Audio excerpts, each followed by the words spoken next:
नमस्ते बच्चों, कैसे हो बच्चों। मैं आपकी हिंदी फर्दा मिस बोल रहे बच्चों। अच्छा बच्चों, 5वीं कक्षा में यानी 5th स्टैंडर्ड में हमने पिछले पार्ट में क्या देखा था, आपको याद में है? हाँ, पार्ट 6 जैसा काम वैसा बोल। मैंने पूरा कहानी आपको नहीं चलाया था, आपको याद में है ना? मैंने आधा कहानी ही चलाया था। आज मैं आपको नए पार्ट में उसका कंटिन्यूएशन, हाँ वो पूरे कहानी को मैं आप आज नए पार्ट में चला दूंगी। अच्छा बच्चों, जो पार्ट मैंने पिछले पार्ट में चलाया था उसका कंटिन्यूएशन में आज मैं आपको नए पार्ट में चलाऊंगी। हाँ, हमने पिछले पार्ट में ये कौन सा राजा है आपको याद में है ना?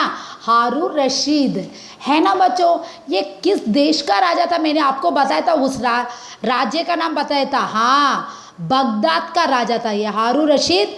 बगदाद का राजा था और ये अच्छा गुणवान का राजा था। और किसी के साथ वो क्या नहीं करता था? अन्याय, इम्प्रॉपर्टी।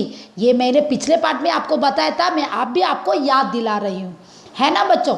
ये है हारून रशीद राजा। ये जैसा काम वैसा बोल में पहला कैरेक्टर है, पहला चित्रण है ये, चरित्र चित्रण। वो बहुत अच्छा राजा भी था और किसी के साथ अच्छा अन्याय नहीं करता था। हाँ, है ना बच्चों। और उसके दरबार में कितने पंडित थे वो आपको याद में है ना? हाँ, 4 पंडित थे, है ना बच्चों।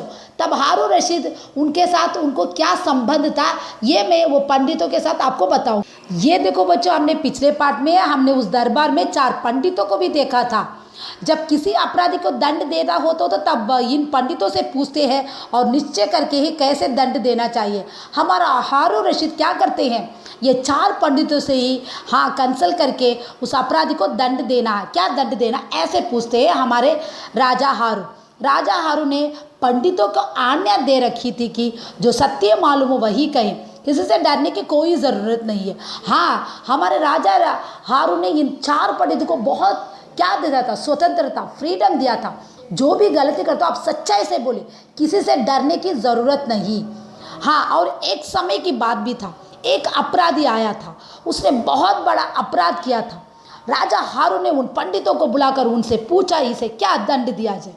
हाँ, इस प्रकार मैंने कहानी में आपको बताया था, ये 4 पंडितों से हमेशा जो क्रिमिनल आते हैं उनको क्या दंड दिया जाए, कैसे दंड दिया जाए, इस प्रकार वो राजा हारून पूछते थे, है ना बच्चों। हाँ, और उसी प्रकार जो उन्होंने क्या दंड बोलते हैं उसी प्रकार दिया जाता था राजा हारून ने उस अपराधियों को। हाँ, राजा के पास पहले पंडित ने गुस्से में बोला था, हाँ बहुत क्रोध से बोला था ना, इस बदमाशी को टुकड़े टुकड़े कर दिए जाए, ये बहुत बड़ा पापी है। हाँ, तब उस दरबार में कौन बैठा था? एक फकीर, एक बूढ़ा फकीर, एक ओल्ड बेगर वहाँ पे बैठा था। ये सुनकर उसने बोला कि कसाई का बेटा का मतलब क्या है? बच्चरमैन।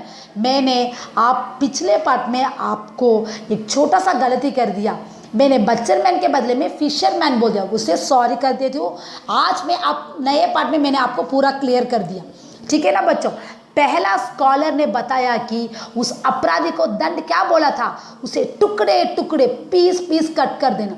पीस कट करने वाला कौन होता है? हाँ, कसाई का बेटा यानी बच्चरमैन। फकीर उस दरबार में वैसे ही बोला था। तब राजा हारून ने यह वाक्य सुना, वो चुप रहे है।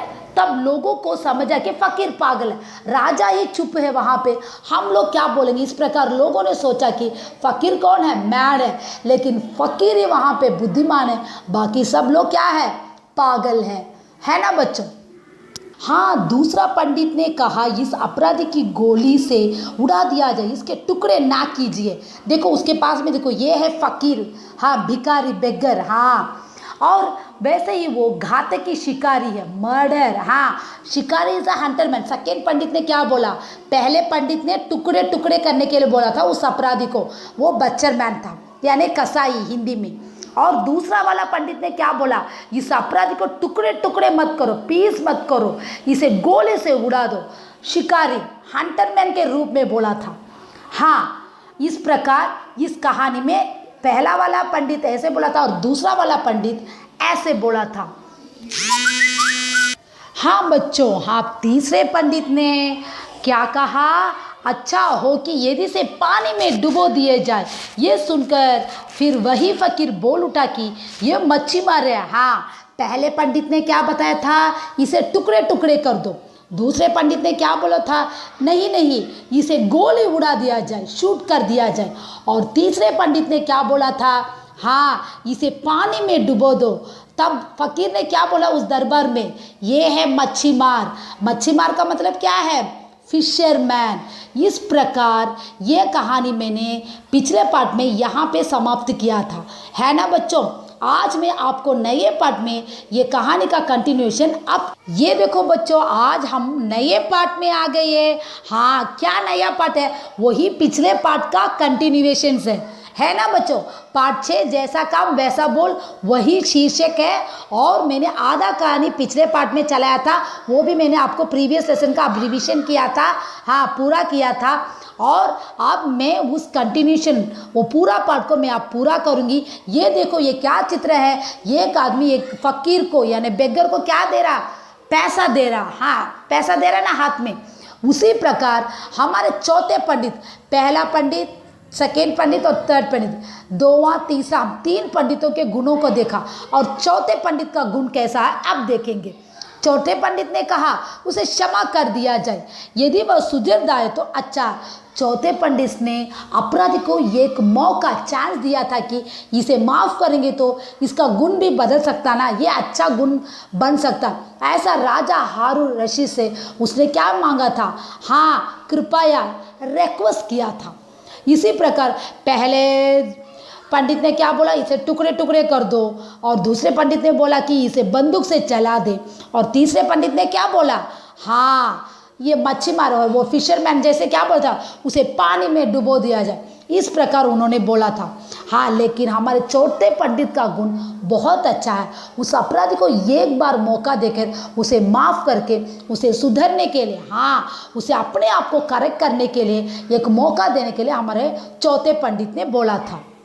हाँ अब इसका कहानी में अब फ़कीर की बारी आ गई है। देखो इस पर वह फ़कीर हंस पड़ा। हाँ जब चौथे पंडित ने ऐसे आंसर बोला था, इस प्रकार उत्तर दिया था कि उसे माफ़ कर दे, उस अपराधी को एक मौका दिए उसे जीने के लिए, तब हमारे फ़कीर यानी बेगर क्या किया था, हंस पड़े थे।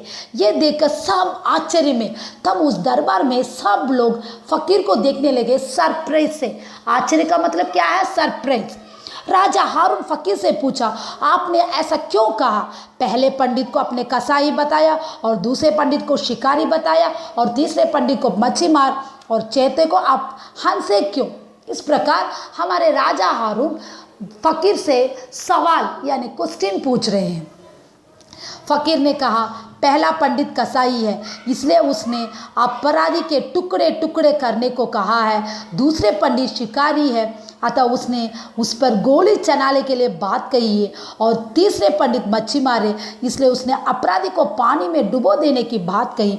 चौथे पंडित ने दादा परदादा ज़रूर दयालु होंगे इसलिए मुझे आनंद हुआ, मैं हंसा। फकीर ने बहुत सुंदर जवाब दिया।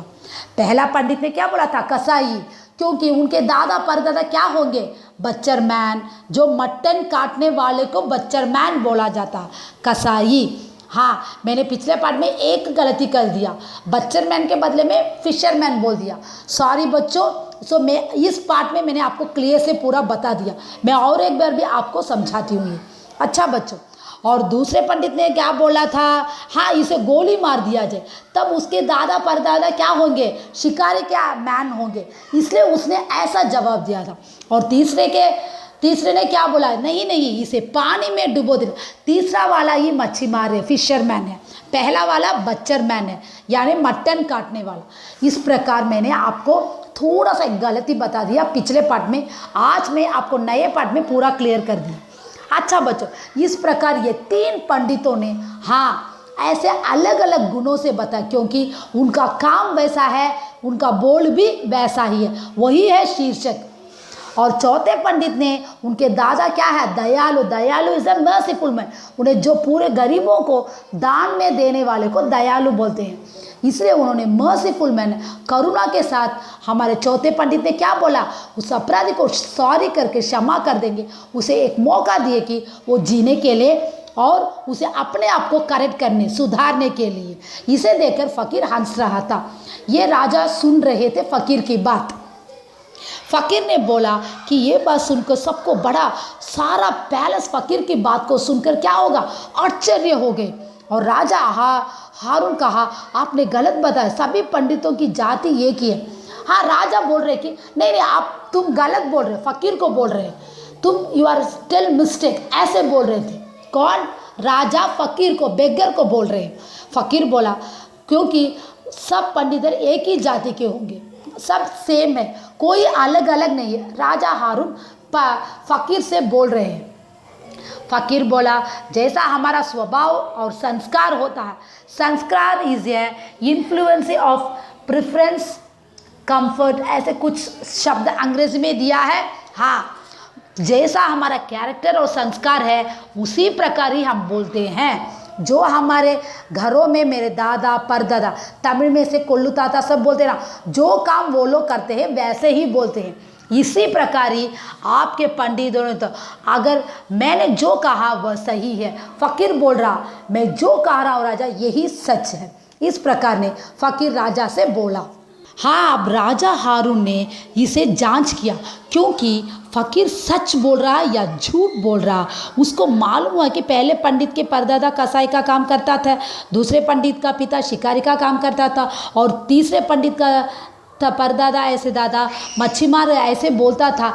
इस प्रकार राजा हारून को फ़कीर पर एक डाउट था, संदेह। डाउट का मतलब अंग्रेजी में डाउट बोलते हैं, हिंदी में संदेह बोलते हैं। हाँ, इस प्रकार संदेह था और उन्होंने सोचा कि ये सच बोल रहा है या झूठ बोल रहा है, हम पंडितों से पूछकर जान लेंगे। ऐसे राजा हारून ने सोचकर पंडितों को बुलाकर उन्होंने क्या किया था, पूछा था। हाँ, ये देखो बच्चों, ये चित्र कौन है? हाँ, दादा, अपने ग्रैंडफादर, ग्रैंडमदर और उनके पिता परदादा, उनको बोल जाते। इनके माँ बाप को परदादा बोलते हैं। तमिल में इन्हें कोल्लता था। आप लोग देखो, उनका पोता पोती देखो ऐसे खड़े। ऐसे ये 4 पंडितों के दादा दादी, परदादा, दादा का मतलब ग्रैंडफादर, परदादा उनके पिता को परदादा बोला जाता। इस प्रकार हमारे राजा हारून रशीद 4 पंडितों को बुला के पूछा तो जैसे फ़कीर ने बताता वही सच था। इससे राजा बहुत खुश हुए। उसने फ़कीर से कहा, अच्छा अब ये तो बताए कि हमारी जाति क्या है। हाँ, अब राजा हारून रशीद को ये डाउट आने से उन्होंने क्या बोला था, हाँ अच्छा मेरा जाति आप बताइए, मैं क्या जाति हूँ। ऐसे राजा हारून ने किससे पूछा? हाँ, फ़कीर से पूछा था।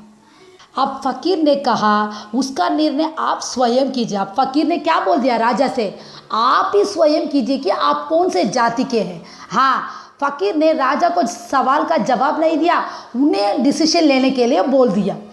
अपराधी को कौन सी सज़ा देने का विचार आपको मन में आया था, उसे सोचिए। आप जैसा विचार कहते हैं वैसे ही हम होते हैं। ये सुनकर राजा हारून बहुत खुश हुए और उसने फ़कीर को बहुत सम्मान किया।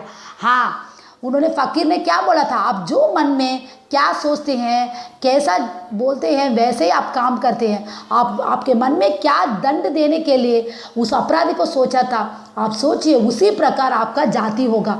ऐसे फ़कीर ने बहुत बुद्धिमान के साथ सवाल का जवाब दिया और ये सुनकर राजा को बहुत खुश हुआ और उसने फ़कीर को बहुत सम्मान किया था। अच्छा बच्चों, मैं आपको ये किताब एक बार रीड करके दिखाऊंगी और 2 पेज को मैं आपको दिखाऊंगी और एक्सरसाइज को भी दिखाऊंगी बच्चों। ये इसके बाद आपको अच्छा सा देख के पढ़ना पड़ेगा बच्चों। हाँ, चौथे पंडित ने कहा उसे क्षमा कर दिया जाए, यदि वह सुधर जाए तो अच्छा है। इस पर वह फ़कीर हंस पड़ा। मैं आपको रीड करके दिखाती हूँ, किताब को देख लो। ये देखकर सब आश्चर्य में पड़ गए। राजा हारून ने फ़कीर से पूछा, आपने ऐसा क्यों कहा? पहले पंडित को आपने कसाई कहा, दूसरे को शिकारी और तीसरे को मच्छी मार, फिर चौथे के लिए आप हंस क्यों? फ़कीर ने कहा, पहला पंडित कसाई है इसलिए उसने अपराधी के टुकड़े टुकड़े करने को कहा। दूसरा पंडित शिकारी है अतः उसने उस पर गोली चलाने की बात कही। और तीसरा पंडित मच्छी मार है इसलिए उसने अपराधी को पानी में डुबो देने की बात कही। चौथा पंडित के दादा परदादा ज़रूर दयालु होंगे इसलिए मुझे आनंद हुआ, मैं हंसा। फ़कीर की यह बात सुनकर सबको बड़ा आश्चर्य हुआ। राजा हारून ने कहा, आपने गलत बात बताई, सभी पंडित की जाति एक ही है। हाँ, फ़कीर बोला, जैसा हमारा स्वभाव और संस्कार होता है वैसा हम बोलते हैं और करते हैं, अतः मैंने जो कहा वह सही है। राजा हारून ने जांच की। उसको मालूम हुआ कि पहले पंडित के परदादा कसाई का काम करते थे, दूसरे पंडित के पिता शिकारी करते थे और तीसरे पंडित के बाप मच्छी मार थे। चौथे पंडित के बाप और उनके दादा परदादा आदि धर्म आत्मा और गुणवान थे। इससे राजा बहुत खुश हुआ। उसने फ़कीर से कहा, अच्छा अब ये तो बताइए कि हमारे जाति क्या है। फ़कीर ने कहा, उसका निर्णय आप स्वयं कीजिए। अपराधी को कौन सी सज़ा देने का विचार आपको मन में आया था, उसे सोचिए। हम जैसा विचार करते हैं वैसे ही हम होते हैं। ये सुनकर राजा हारून बहुत खुश हुआ और उसने फ़कीर का बहुत सम्मान किया। यहाँ पे पाठ ये समाप्त होता है। अब मैं आपको अभ्यास के रूप में पढ़वाऊंगी। ये देखो बच्चों, पहला रोम लेटर उसके अगले पेज नंबर 21 में है, उसे देख लो। मैं पढ़ के दिखा देती हूँ। हिंदी में अर्थ लिखिए। अपराधी दोषी, बदमाश दुष्टाचारी, क्षमा माफ़ी, विचार सोए, सम्मान आधार। विलोम शब्द लिखिए। धर्मात्मा दुरात्मा, दंड देना माफ़ करना, सम्मान अपमान, पंडित मूर्ख, गलत सही। और खाली जगह में देखो, बागदाद में हारून रशीद डैश करता था। क्या करता था? राज।